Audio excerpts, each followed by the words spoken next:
बिस्मिल्लाहिर्रहमानिर्रहीम।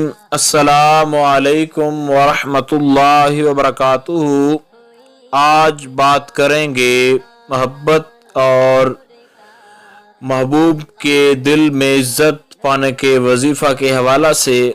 आज का ये जो वजीफ़ा है ये इंतहाई लाजवाब और इंतहाई आसान है। इससे आसान वजीफ़ा आपको जो है वो शायद ही कोई मिला हो।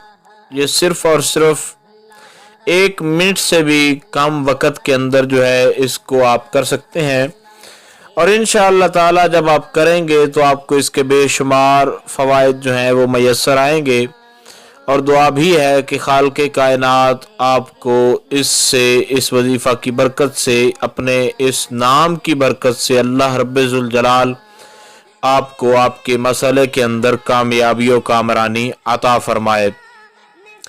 नमाज ज़ोर जब आप अदा कर लें और उसके बाद आपने सिर्फ़ और सिर्फ 9 मरतबा जो है अल्लाह रब्बुल जलाल का ये एक नाम है, या खबीरो या खबीरो या खबीरो, ये सिर्फ़ और सिर्फ 9 मरतबा जो है आपने पढ़ना है। जिस शख्स को भी आप ज़हन में रख कर नमाज ज़ोर के बाद या खबीरो जो है इसको सिर्फ़ और सिर्फ 9 मरतबा पढ़ेंगे, इंशाअल्लाह अज़ीज़ अल्लाह रब्बुल जलाल के फ़ज़ल और उसके करम से आपका वो शख्स जिसको आपने दिल में सोचा होगा या जिसका ख्याल किया होगा वो हर एतबार से आपका कायल जो है आपका हो जाएगा।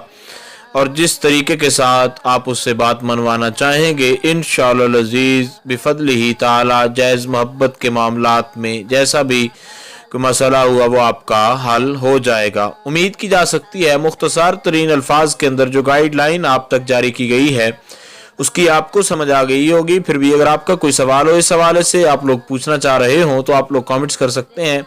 इंशाअल्लाह अज़ीज़ मुकम्मल तौर पर यह कोशिश की जाएगी कि आपको आगाह कर दिया जाए। अस्सलामु अलैकुम वरहमतुल्लाहि वबरकातुहू।